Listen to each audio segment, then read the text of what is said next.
안녕하세요. 라이프 디자인 캠퍼스직이 꾸벅이 박동기입니다. 오늘은 경력직 자소서 쓰는 방법에 대해서 말씀드리겠습니다. 엄하신 아버님과 자유로운 어머니로 시작되는 자소서가 있습니다. 어쩌면 이것도 이미 철 지난 이야기지만 아직도 이런 자기소개서가 있습니다. 자소서에 대한 첫 번째 오해는 내 성장 과정을 써야 한다는 고정관념입니다. 경력이 전혀 없는 신입직의 경우에는 성장 과정과 학업 과정 말고는 쓸 게 없으니까 적을 수밖에 없는 겁니다. 그러나 경력직의 자소서가 성장 과정과 학업 과정으로 채워져 있다면 이건 경력 없음을 스스로 드러내는 겁니다. 경력직 자기소개서의 핵심은 나의 핵심 역량입니다.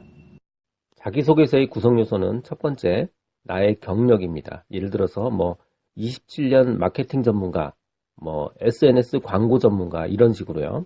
그리고 두 번째는 최종 직장과 직위입니다. 그리고 최근까지 어느 직장에서 무슨 일을 했다 이런 거를 말하는 거고요. 세 번째 내용은 배경, 장점 혹은 성취 업적 같은 겁니다. 예를 들어서 마켓시어가 2위였던 곳에서 내가 마켓시어를 1위로 만들었다. 혹은 무슨 상을 받았다. 이런 식으로요. 마지막으로 네 번째는 장래 희망을 이야기해야 됩니다. 예를 들어서 이런 일을 하고 싶다. 혹은 이런 것으로 내가 회사에 공헌하고 싶다. 라는 식으로요. 이렇게 네 가지를 순서대로 적으면 됩니다. 양식의 가족관계를 정도 짧게 적으시면 됩니다. 자소서에 대한 두 번째 오해는 우리가 소설가처럼 아름답고 화려한 문체로 써야 된다고 생각하는 겁니다. 서류 전형은 작가를 뽑으려는 게 아닙니다. 서류 전형은 직무에 적합한 사람, 내 회사에 잘 어울려서 같이 일할 사람을 뽑기 위한 겁니다. 즉, 직무 적합성과 팀 적합성을 간결한 문체로 두 갈식으로 써야 하는 겁니다. 구인자가 이력서와 자소서를 읽는데 문장의 아름다움이나 화려한 수식 따위는 관심 없습니다. 심지어 눈에 거슬리지만 않는다면 적당한 띄어쓰기 정도의 잘못이나 오탈자도 용서할 수 있습니다. 하지만 내용 없이 긴 문장은 최악입니다. 말할 게 많은 경력자는 긴 문장으로 화려하게 쓸 틈이 없습니다. 결론부터 간결하게 쓰게 됩니다. 세 번째 오해는 길게 써야 한다고 생각하는 겁니다.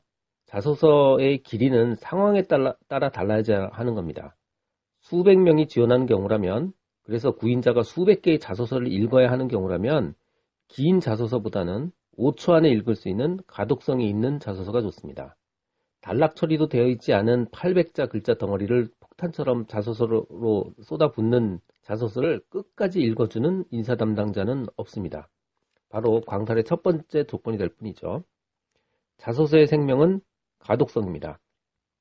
하지만 공장장 한 명을 뽑는 경우, 그래서 지원자가 나 혼자거나 혹은 두세 명밖에 되지 않는 경우라면 충분히 상세하게 쓴 자소서가 더 효과적입니다. 이런 자소서는 사장님이 혼자서 조용히 앉아서 읽을 테니까 거기에 맞춰 내 강점을 충분히 설명해 줘야 됩니다.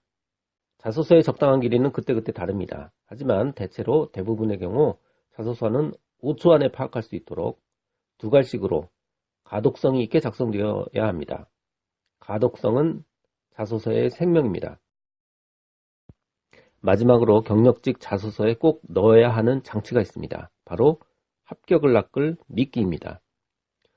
서류 전형에 통과한 다음 면접이 기다리고 있습니다. 이때 면접관은 오직 면접자가 제출한 이력서와 자소서에 적힌 내용으로만 면접자에 대해서 알게 됩니다. 즉, 면접관의 모든 질문은 이 이력서와 자소서로부터 나오게 되는 겁니다. 그러므로 이 이력서와 자소서에 내 합격의 장치를 심어두어야 합니다. 예를 들어 배경, 강점, 성취 업적 같은 장치를 심어두어야 합니다.